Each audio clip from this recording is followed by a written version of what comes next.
कृपया इस वीडियो को लाइक करें और हमारे चैनल को सब्सक्राइब करके बेल आइकॉन दबाएं। घर घर में बहू और सास का रिश्ता जो है, एक जगह हम पढ़ रहे थे, बड़ी अजीब बात लिख रही थी।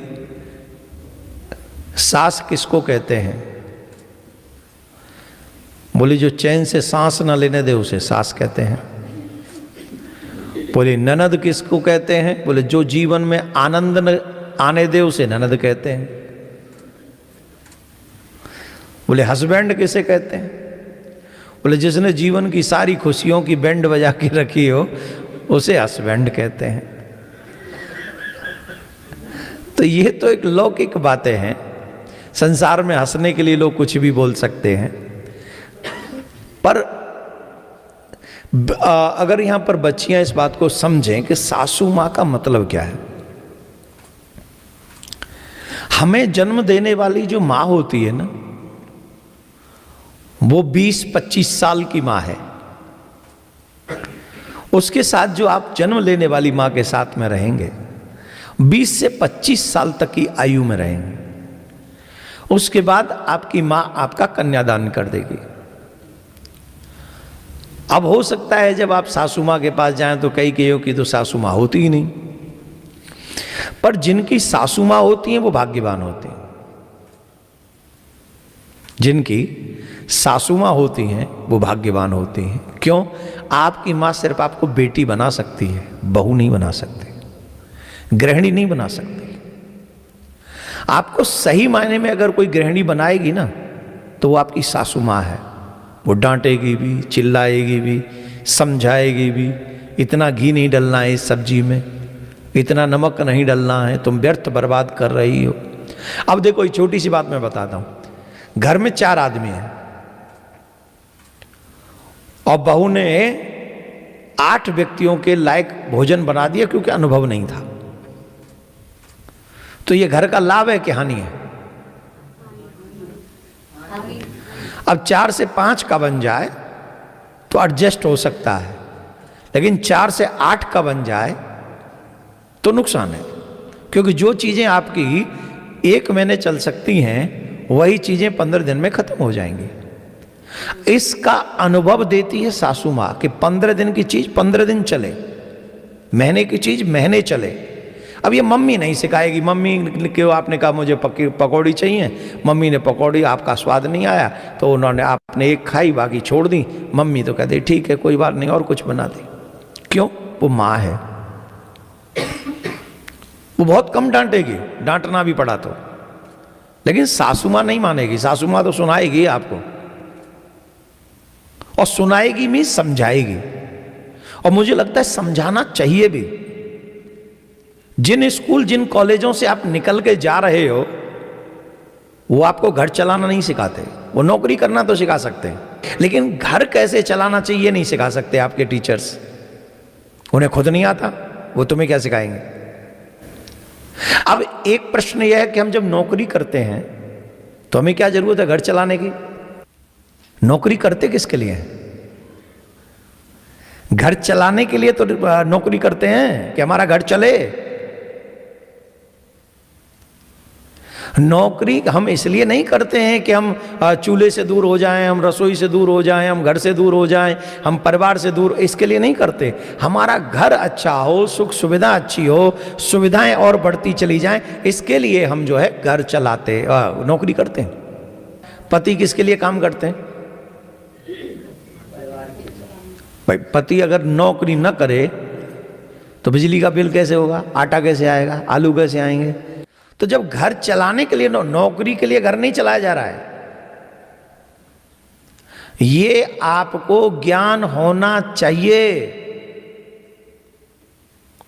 नौकरी के लिए घर नहीं है, घर के लिए नौकरी है। उसी घर को चलाना सासू मां विदाउट एनी फीस समझाती है हमें। हमारे ब्रज में कहते हैं जो गुरु की डांट, मां बाप की डांट, टीचर्स की डांट, जो इन 3 की डांट सहता है वही ठाठ में रहता है। वही ठाठ में रह सकता है जो इन तीनों की डांट सह ले, और जो नहीं सह सकते तो वो तो करो अपनी मनमानी, जो भी कर सकते हो। लेकिन सहना, अगर कई बार सासू माँ भी गलत काम कर बैठती हैं, सासू ही जमाई को लेके भाग गई तो वो कोई काम थोड़ी। हाँ भागी, अभी भागी, आप लोगों ने सुनी होगी। अब ऐसी सास जो काम के अधीन है, ऐसी सास जो स्वार्थ के अधीन है, ऐसी सास जो किसी और भावना के अधीन है और निर्दोष होने पर भी तुम्हें बार बार डांट रही है, तो ऐसी सास के लिए थोड़ा सा उनको शांत कैसे किया जाए। तो सास बहू के मन मुटाव को मिटाने के लिए पौराणिक उपाय पुराणों में जो लिखे हैं, स्कंद पुराण में ये उपाय आया है। और ये उपाय है, सोमवार की सुबह 1 लोटे में साफ जल लें और एक सफेद फूल लें। सफेद फूल डालकर उस जल में शिवलिंग पर चढ़ाएं और शिवलिंग पर जल चढ़ाते समय भूत भावन भोलेनाथ से प्रार्थना करें, हे महादेव हमारे घर में शांति हो, हे महादेव हमारे घर में माधुर्य की स्थापना हो, हे भूत भावन हमारे घर में जो क्रोध पनप रहा है, अग्निदेव जो है प्रचंड हो रहे हैं, वो धीरे धीरे शांत हो, वो नरम हो। ऐसी हम आपसे, हमारे घर में रिश्तों में मधुरता बनी रहे, क्रोध शांत हो।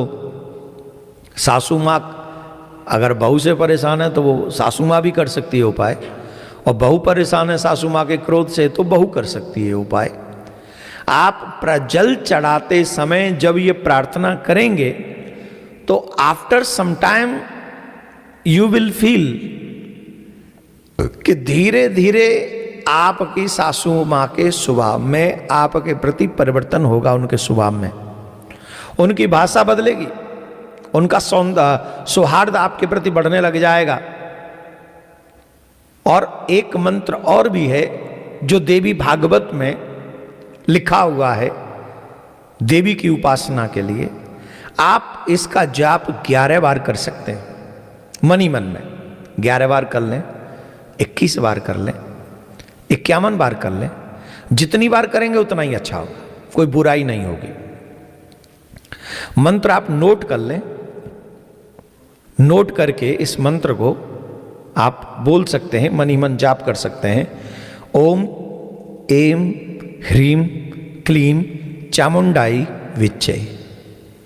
ओम एम ह्रीम क्लीम चामुंडाई विच्चे। ये माँ दुर्गा का, पार्वती माँ का बीज मंत्र है। इस मंत्र की उपासना करने से भी आपके घर में, आपके रिश्तों में मिठास उत्पन्न होगी। माँ दुर्गा ये प्रदान करेंगी। यह मन की चिड़चिड़ाहट, गुस्सा, पुराने मनमुटाव को शांत करता है।